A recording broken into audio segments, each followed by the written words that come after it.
자, 오늘 우리에게 주신 하나님의 말씀 요한복음 14장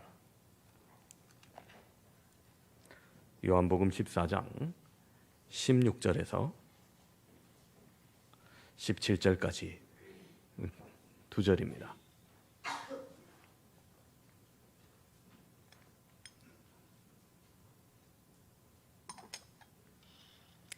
요한복음 14장 16절 17절 말씀 우리 한 목소리로 우리 함께 읽도록 하겠습니다.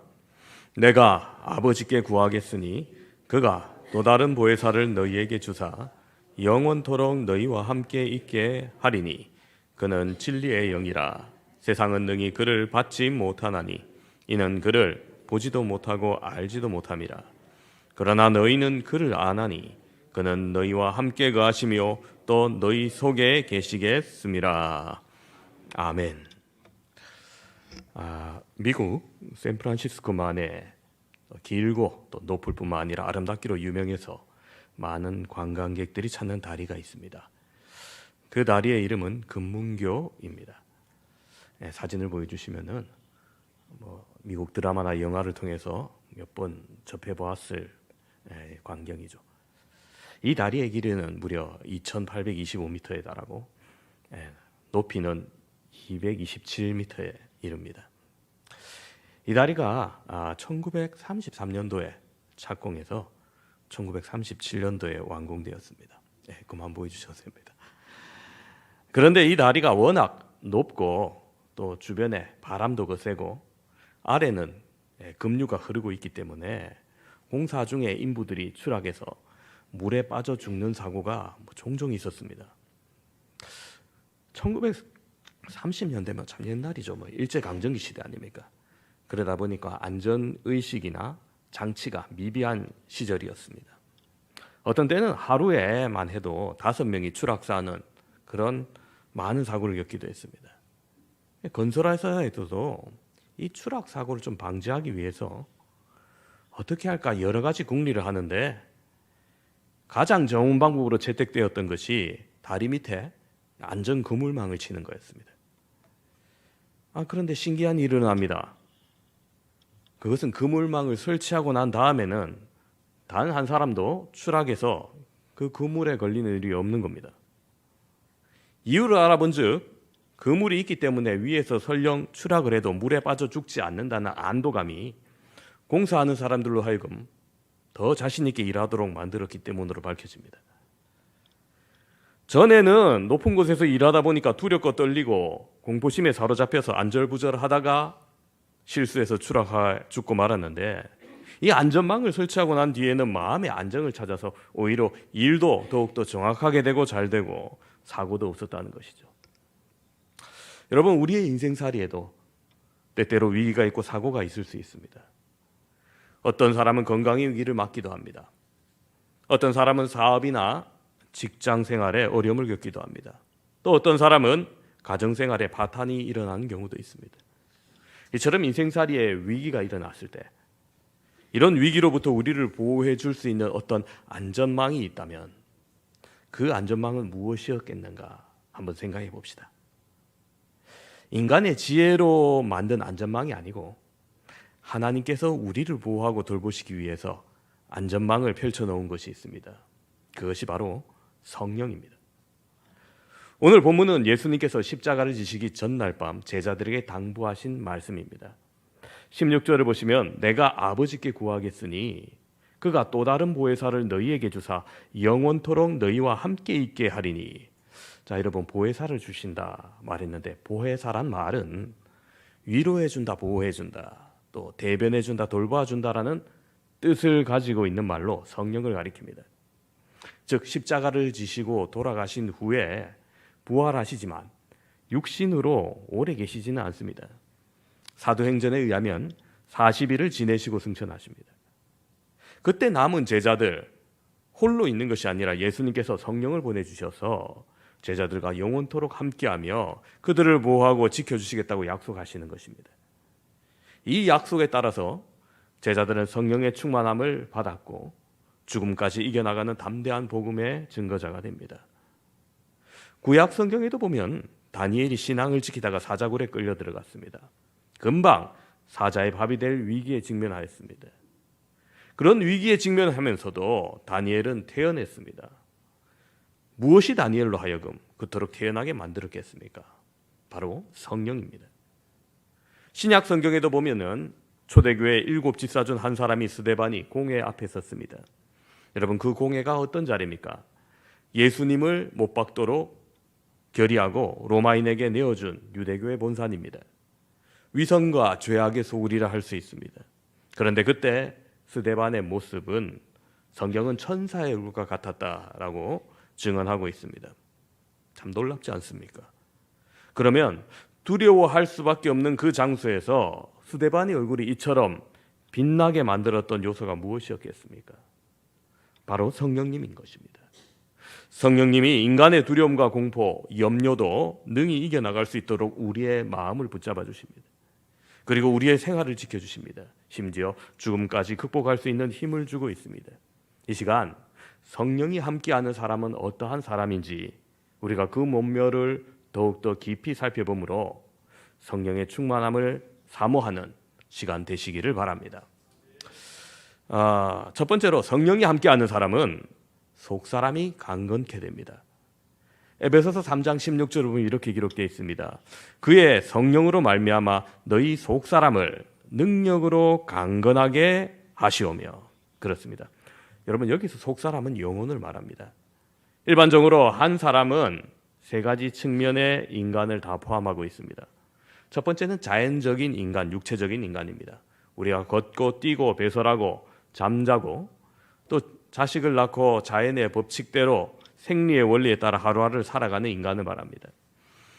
두 번째는 정신적 인간입니다. 뭔가 깊이 사색하고 도구를 제작하고 사상이나 학문을 만들고 공동체나 집합체에 소속되고 이상을 실현하려는 꿈을 갖고 노력하는 인간을 말합니다. 세 번째는 영적 인간입니다. 하나님은 인간을 만드실 때 부여하신 영혼을 의미하죠. 사람에게 있어서 가장 중요한 것이 바로 이 영적 인간입니다. 하나님은 거룩하신 분이죠. 그래서 이 죄인이 하나님을 볼 수도 없고 만날 수도 없습니다. 인생의 비극은 바로 여기서 시작됩니다. 그래서 인간은 그 영혼을 통해서 하나님과 교통하고 교제할 수 있습니다. 그런데 문제는 그 영혼이 죄로 오염되어서 하나님과 만날 수 없게 되었다는 겁니다.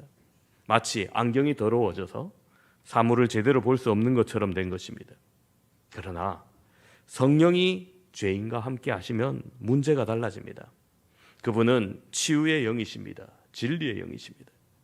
그분은 만물을 새롭게 하실 능력이 있습니다. 그리하여 그분이 죄인과 함께 하시면 그 속사람이 건강하게 치료하여 하나님을 만날 수 있게 해주신다는 겁니다. 하나님은 일찍이 이스라엘의 선지자들 통하여서 이러한 성령 보내주실 것을 또 인간의 속사람을 치유해 주실 것을 말씀하신 바가 있습니다. 에스겔 11장 19절 20절을 보시면 이렇게 기록되어 있습니다. 내가 그들에게 한 마음을 주고 그 속에 새 영을 주며 그 몸에서 돌 같은 마음을 제거하고 살처럼 부드러운 마음을 주어 내 율례를 따르며 내 규례를 지켜 행하게 하리니 그들은 내 백성이 되고 나는 그들의 하나님이 되리라. 자, 여러분, 이 말씀을 좀 잘 기억하셔야겠습니다. 19절을 다시 보여주시면 하나님께서 한 마음을 주고 새 영을 준다. 바로 성령을 준다고 말씀하십니다. 그 영을 받으면 돌 같던 마음이 우리의 고집스럽고 완악한 마음이 제거되고 살처럼 부드러운 마음, 말씀을 잘 받을 수 있는 마음이 됩니다. 20절을 보여주시면 성령을 받을 때 그토록 따르기 힘들었던 내 율례, 즉 하나님의 율법을 따르고 성령으로 말미암아 주님을 사랑하기에 그 규례를 더욱 잘 지켜 행하게 되고 하나님의 백성이 된다 말합니다. 이 약속대로 하나님은 예수님께서 승천한 이후에 오순절날 성령을 보내주셨습니다. 우리는 이 성령을 받은 성령의 시대를 살아가고 있습니다. 우리는 이 성령을 충만하게 받아야 됩니다. 그래야 속사람이 강건하게 되는 것이죠. 그리고 내 속사람은 비로소 예배를 바로 드릴 수 있고 기도를 바로 할 수 있고 헌신이나 봉사를 바로 할 수 있는 겁니다. 여러분, 육신의 건강도 정신의 건강도 우리의 영의 건강도 다 바로 서야 되죠. 그런데 여러분, 참 우리 건강 마음먹은 대로 되진 않죠. 우리의 몸의 건강을 보면은 사실 마음대로 할 수는 없는 건 확실합니다. 뭐 어느 정도 조절은 할 수 있죠. 뭐 체중을 조절한다든지 음식을 조절한다든지 뭐 좋은 약을 먹는다든지 노력은 할 수 있지만 모든 것을 주관하기에는 우리의 힘이 너무나 미약합니다. 정신적인 건강으로 가면은 더욱 힘들어지죠. 정신의학과를 통해서 치료를 받을 수 있지만은 이게 뭐 한 번, 두 번 가서 될 일이 아니죠. 오랜 기간 치료받아야 되고 완화받아야 됩니다. 100% 완치되는 것이 많지 않을 정도로 한계가 분명합니다. 상담학에서 완치를 목적으로 접근하는 것은 몇 개 되지 않습니다. 오히려 목적은 완화 혹은 순화, 적응입니다. 분명한 한계는 있는 것입니다. 그렇다면 인간의 의지로 강건할 수 있는 것이 얼마나 보잘것없는 것입니까? 그런데 오늘 하나님은 우리에게 성령을 보내주실 때 우리의 속사람이 강건하게 된다고 약속합니다. 돌 같은 마음을 제하고 부드러운 마음을 주시고 그토록 순종할 수 없었던 율례와 규례를 즐거움으로 쫓으며 지켜 행하게 하리라 약속하셨습니다. 그 일은 바로 잃지 않은 마음, 그 속에 계신 성령으로 가득할 때 가능하다는 겁니다. 고린도후서 4장 16절에 이렇게 말합니다. 그러므로 우리가 낙심하지 아니하노니 우리의 겉사람은 낡아지나 우리의 속사람은 날로 새로워지도다. 그렇습니다, 여러분. 우리의 육체는 시간이 지날수록 날로 쇠하여질지라도 우리의 영혼, 성령으로 날마다 더욱더 새로워지는 건강을 누린다는 겁니다. 성령의 축복은 이처럼 놀랍습니다. 이 자리에 계신 여러분은 다 성령의 충만함을 받아서 늘 속사람이 강건하게 되기를 간절히 바랍니다. 두 번째로 성령이 함께하는 사람은 마음이 평안합니다. 성령이 함께 하시는 사람은 어떤 환경에서든지 마음의 평안을 누릴 수 있습니다. 요한복음 14장 27절에서 예수님은 성령 주실 것을 약속하시면서 이어서 말씀하시기를 평안을 너희에게 끼치노니 곧 나의 평안을 너희에게 주노라. 내가 너희에게 주는 것은 세상이 주는 것 같이 아니하리라. 너희는 마음에 근심하지도 말고 두려워하지도 말라 하셨습니다. 여러분, 예수님께서 이 말씀을 하신 때가 언제인지 아십니까? 보통 때가 아닙니다. 십자가를 지시기 전날 밤에 이 말씀을 하신 겁니다. 참으로 두려움이 엄습하는 때입니다. 죽음이 눈앞에 와 있다고 생각해 보십시오. 그것도 안락사같이 평안한 죽음이 아니라 치욕스럽고 고통스럽기로 악명 높은 십자가의 죽음입니다. 예수님께서 하나님이시라지만 동시에 인성도 함께 지니셨는데 왜 두렵지 않으셨겠습니까? 오죽했으면 예수님께서 겟세마네 동산에서 기도하시면서 할 수만 있다면 이 십자가 고난을 피할 수 있게 해달라고 하나님 아버지께 호소했습니다. 그러나 주님은 이러한 상황 속에서도 오히려 두려워하고 있는 제자들을 안심시키면서 나의 평안을 너희에게 주노라 말씀하십니다. 이것은 주님께서 임박한 십자가의 고난 앞에서도 기도를 통해 성령 충만함을 받으시고 마음의 평안을 누리셨음을 의미합니다.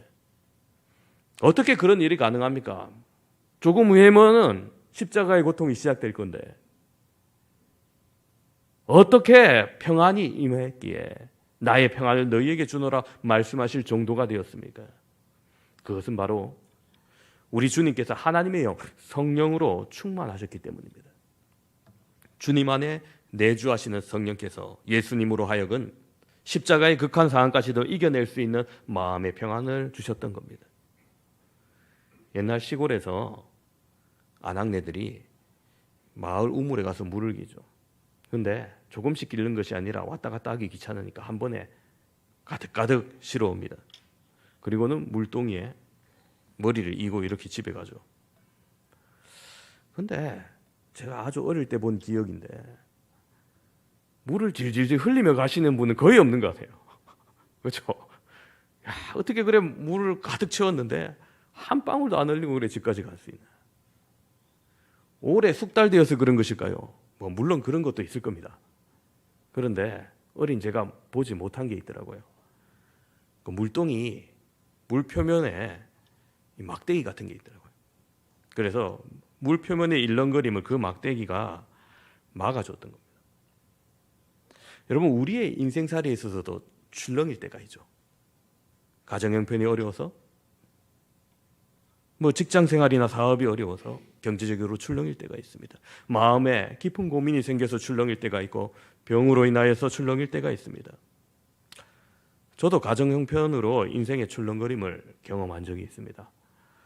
중학교 입학하자마자 얼마 되지 않아서 아버지의 사업이 갑자기 부도를 맞게 됩니다.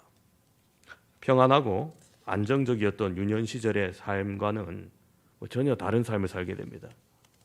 부산에 살고 있을 때인데 부모님은 수원으로, 형제 자매는 각각 친척 집으로 흩어져 살게 됩니다. 밥 굶는 일까지는 없었습니다만은 평탄하진 않았습니다. 일이 어느 정도 해결되고 6개월 만에 다시 본 아버지는 스트레스로 간염이 악화되어서 간암 말기로 임종을 앞두고 있었습니다. 젊고 든든한 기둥 같았던 아버지는 복수가 가득 차는 상태로 침대에 누워서 고통을 호소하고 있었습니다. 그렇게 며칠을 버티는 모습을 보았습니다. 그리고 소천하셨어요. 그때까지 아파트에 살다가 처음 두 칸 단독집에 가니까 이거 보일러가 연탄 보일러예요. 이건 연탄을 피워본 적이 있나? 어떻게 피울지 몰라서 누나랑 밑에 처음에는 성냥을 데웠다가 야, 이걸로 안 되겠다. 라이터 사서 라이터를 데워봤다. 그것도 안 되겠다. 가스레인지 위에 한번 올려보자 해서 가스불을 켜고 그 위에 올려놨는데 한참 올려놔도 이건 냄새만 나고 불이 붙어야지. 야, 이거 왜 안 붙냐고 가게 아주머니한테, 연탄 산 가게 아주머니한테 물어보니까 아이고, 번개탄을 밑에 사서 붙여야지 이러더라고요. 그때 처음 들었습니다. 번개탄이란 게 있구나. 어머니는 생업에 뛰어들어서 그때부터 새벽에나 대회나 들어오셨고 깨어있는 어머니 얼굴을 좀 보기 어려웠습니다. 한참 투정하고 보살필 받고 싶은 나이에 모든 것을 혼자 해결해야 되니까 그래서 철이 일찍 드는지도 모르겠어요. 그 지경이 되다 보니까 온 가족이 다니던 교회도 자연스럽게 아무도 가지 않게 되었습니다. 그렇게 좌절과 허무함이 밀려오고 영적 공허함이 있을 때, 마음이 출렁일 때 우리의 마음에 안정을 주고 평안을 주는 것이 바로 성령의 막대기라는 거예요. 한 2년이 지나서 중학교 3학년 때 다시금 교회가 생각나고 다시금 하나님을 찾게 됩니다. 이대로는 안 되겠다는 마음을 하나님께서 주신 거죠. 그렇게 교회를 다시 찾게 되고 로마서를 공부하다가 지금까지 지식적으로 알고 있던 예수님의 사랑이 나를 사로잡게 됩니다. 하염없이 몇 시간 동안 눈물로 말씀을 깨닫고 보았습니다. 구원의 확신과 성령의 충만함을 경험하게 됩니다. 이때 굳건한 마음을 주십니다. 그리고 다시금 평안함을 주셨던 겁니다. 그 후로 고등학교 졸업할 때까지 하나님 주신 비전대로 매일 하굣길에서 교회에 들어가 단 하루도 빠짐없이 밤기도를 하게 되었습니다. 몸이 아파서 도저히 학교에 버티지 못하는 순간에도 집에서 쉬다가 이 밤기도 시간은 놓칠 수 없다고 다시금 교회에 나가서 기도하던 것이 저의 일과였습니다.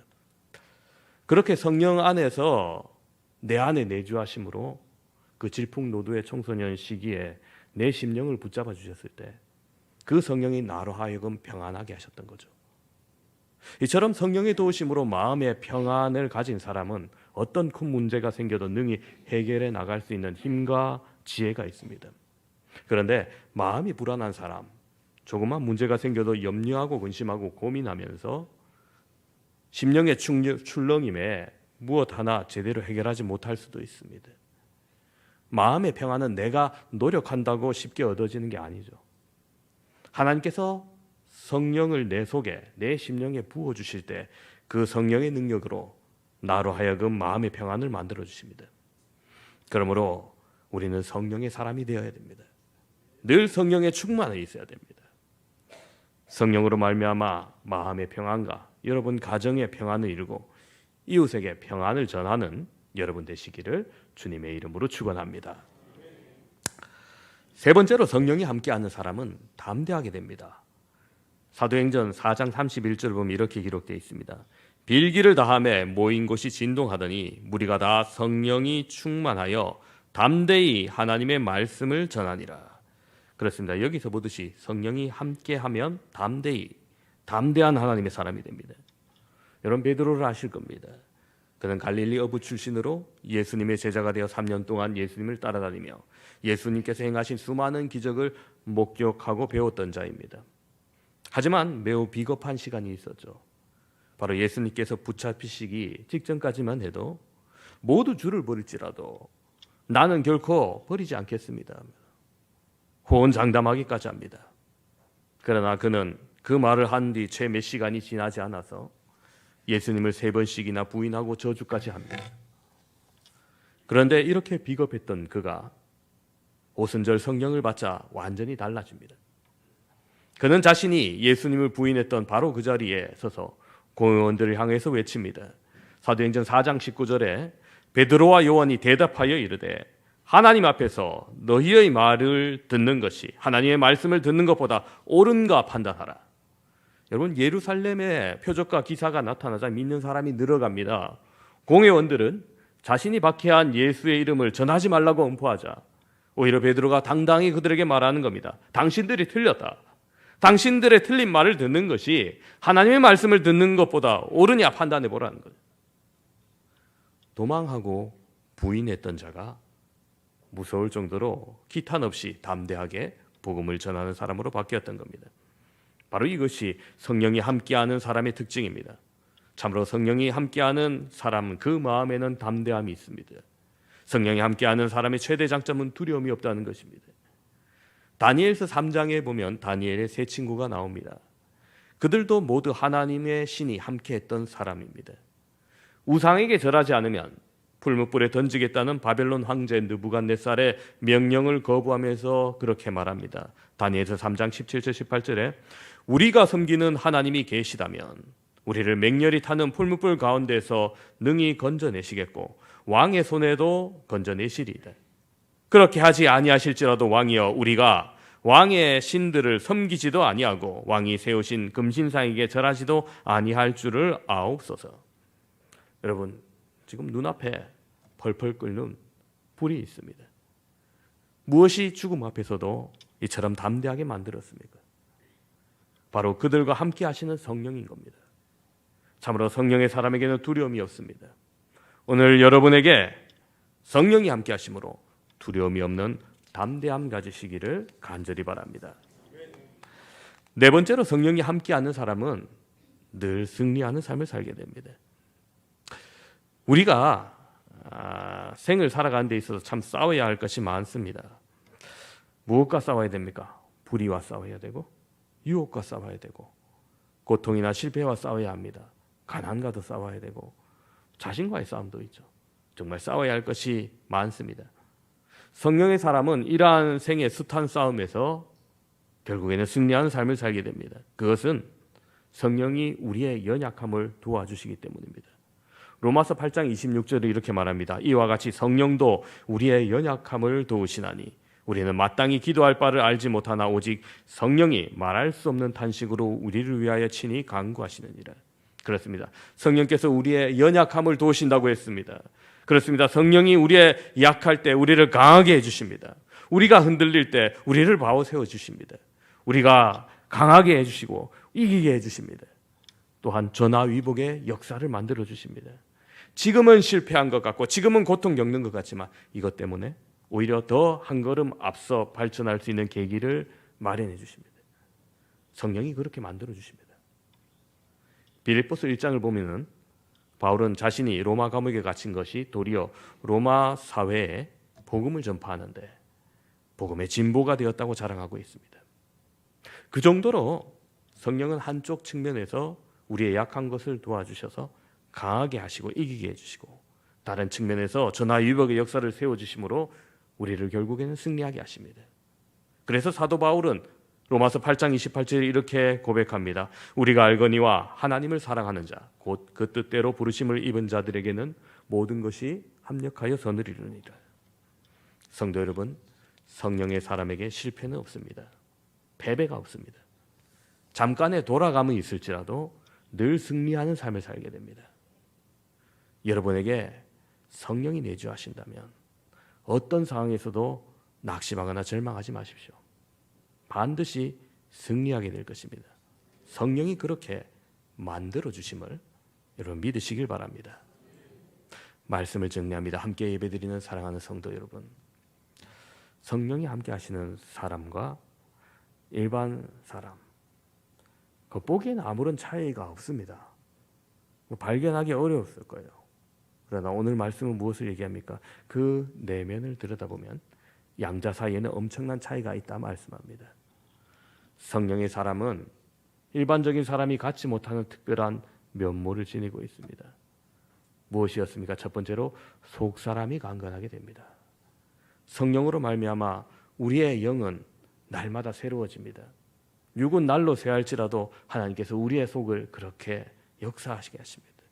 두 번째로 마음의 평안을 누리게 하십니다. 예수님께서 말씀하셨죠. 세상이 줄 수 없는 평안을, 나의 평안을 너희에게 주노라. 그 예수님의 평안, 우리의 삶의 출로금을 막아주는 그 성령을 우리에게 주신다고 말씀하셨습니다. 세 번째로 담대하게 된다 말씀하셨습니다. 성령과 함께하게 될 때 두려움에 떨던 베드로가 담대한 증거자가 되었듯이 우리도 주님의 이름으로 담대하게 나아가게 하시게 합니다. 네 번째로 늘 승리하는 삶을 살게 하십니다. 잠깐 돌아갈 수는 있습니다. 멈춤이 있을 수도 있습니다. 그러나 하나님은 포기하지 않게 하시고 우리의 모든 것을 협력하여 선을 이루게 하시고 마침내 승리로 천국길로 이끌어 가십니다. 여러분, 이 얼마나 놀라운 축복입니까? 우리가 예수님 믿음으로 다 성령을 받아 성령의 사람이 되었습니다. 그러므로 우리는 이와 같은 다 큰 축복 가운데 있는 사람입니다. 더욱더 여러분 성령 충만을 사모하길 바랍니다. 여러분 홀로 걸어가시는 인생이 아니라 늘 성령과 동행하심으로 이 모든 축복을 받아 풍성히 누리시는 저와 여러분 되시기를 주님의 이름으로 축원합니다.